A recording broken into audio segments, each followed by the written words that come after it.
माझ्या छोट्या मित्रमैत्रिणींनो, महिला प्रबोधन मंडळाच्या संस्कार कवच या मालिकेत आज सुषमाजी मुलमुले तुमच्यासाठी श्रीराम कथेचा 12वा भाग घेऊन आली आहे. मागच्या भागात आपण बघितलं की भारद्वाज ऋषींनी सांगितल्याप्रमाणे राम, लक्ष्मण आणि सीता चित्रकूट पर्वतावर राहण्यासाठी येऊन पोचले. चित्रकूट पर्वत ही अतिशय निसर्गरम्य अशी जागा होती. खूप सुंदर सुंदर झाडं, वेली, तऱ्हेतऱ्हेचे पशुपक्षी तिथे होते. लक्ष्मणानं लगेचच तिथे एक पर्णकुटी म्हणजे झोपडी बांधली आणि त्या झोपडीमध्ये ते राहायला लागले. लक्ष्मण वनात जाऊन सगळ्यांसाठी खाण्यासाठी कंदमुळं, फळं आणीत असे. श्रीरामसुद्धा कधीकधी वनात जाऊन शिकार करून आणत असत. राम सीतेला त्या जंगलातल्या तऱ्हेतऱ्हेच्या वेली, झाडं, पशुपक्षी यांची माहिती देत असत. लक्ष्मण आपल्या मोठ्या भावाची आणि बहिणीची खूप सेवा करीत असे. रात्रीसुद्धा ते झोपले की तो झोपडीबाहेर उभा राहून पहारा देत असे, अजिबात न झोपता, आणि त्यांचं रक्षण करीत असे. अशा रीतीनं तिथं त्यांचे दिवस अगदी आनंदात चालले होते. इकडे राम, लक्ष्मण आणि सीतेला शरयू नदीच्या काठावर सोडून सुमंत्र रिकामा रथ घेऊन अयोध्येला परत आला. त्याला बघून तर दशरथ महाराजांना खूपच दुःख झालं. रामाशिवाय राहण्याची कल्पना देखील त्यांना सहन होईना. सारखे राम, श्रीराम असं म्हणत ते रडू लागत. त्यांची प्रकृती दिवसेंदिवस बिघडू लागली. त्यांना जेवण जाईना, झोप येईना. ते इतके अशक्त होऊन गेले की अंथरुणात उठून बसणं देखील त्यांना अशक्य होऊ लागलं. आणि आपल्यामुळे रामाला वनवासाला जावं लागलं याचा ते सारखे पश्चाताप करू लागले. आणि अचानक एक दिवस त्यांना स्वतःला मिळालेल्या एका शापाची आठवण झाली. खूप जुनी गोष्ट आहे. एकदा दशरथ महाराज तरुण असताना जंगलामध्ये शिकारीसाठी गेले. पण दिवसभर वणवण फिरून देखील त्यांना शिकार काही मिळाली नाही. शेवटी संध्याकाळी अगदी थकून जाऊन ते एका झाडाखाली येऊन बसले. आणि तेवढ्यात त्यांना पाण्यातून बुडबुड असा आवाज ऐकायला आला. दशरथ महाराज सावध झाले. त्यांना वाटलं की नक्कीच इथे एखाद्या तलावावर प्राणी पाणी पिण्यासाठी आलेला आहे. दशरथ महाराज शब्दवेधी होते. शब्दवेधी म्हणजे एखादा प्राणी दिसला नाही आणि त्याचा फक्त आवाज जरी ऐकू आला तरी त्याच्या रोखाने अगदी अचूक बाण मारून ते शिकार करू शकत असत. आता देखील त्यांना वाटलं की नक्की तलावावर एखादा प्राणी पाणी पिण्यासाठी आलेला आहे आणि त्यामुळे त्यांनी अंधारातच त्या दिशेनं न बघता बाण सोडला. आणि त्यांना एखाद्या प्राण्याची डरकाळी ऐकू येण्याच्या ऐवजी माणसाचा मेलो मेलो असा जोराचा आवाज ऐकू आला. दशरथ महाराज घाबरले.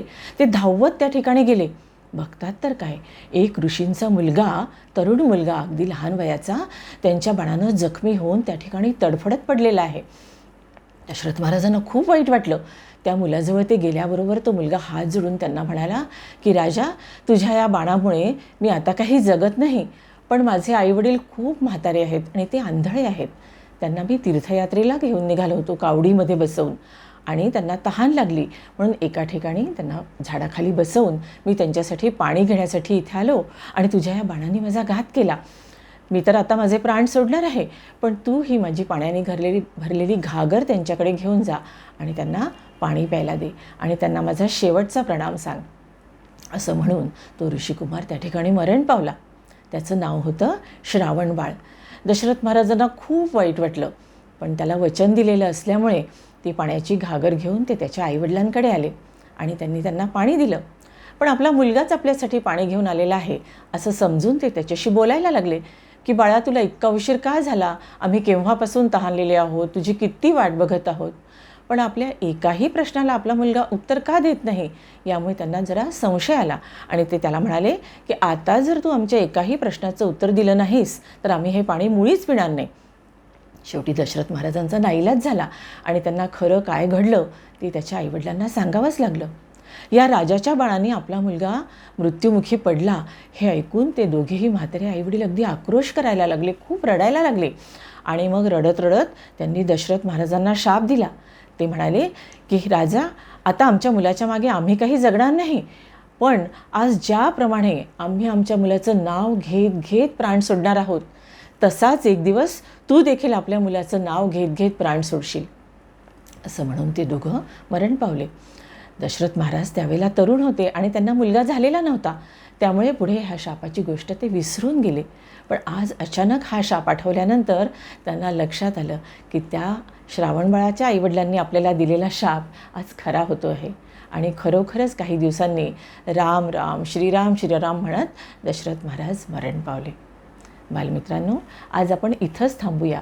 पण श्रावणबाळ आपल्या आईवडिलांना कावडीत बसवून घेऊन गेला म्हणजे ती कावड काय होती हे तुम्हाला कळावं म्हणून मी तुम्हाला कावडीचं चित्र दाखवते. या चित्रामध्ये टोपलीला दोऱ्या बांधून आणि आपल्या खांद्यावर त्या टोपल्या अडकवून श्रावणबाळ कसा आपल्या आईवडिलांना घेऊन जात होता ते तुम्हाला दिसलं असेल. तर श्रावणबाळासारखीच मातृपितृभक्ती तुम्ही आपल्या अंगी बाणवावी, आपल्या आईवडिलांची नेहमी सेवा करावी हे मी तुम्हाला आज सांगेन.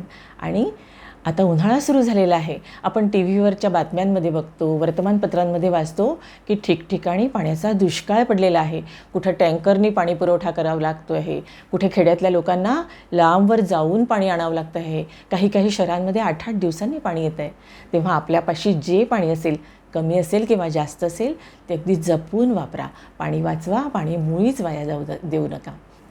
आजचा भाग तुम्हाला कसा वाटला हे मला नक्की सांगा आणि आपल्या मित्रमैत्रिणींनासुद्धा हे सगळे भाग बघायला सांगा.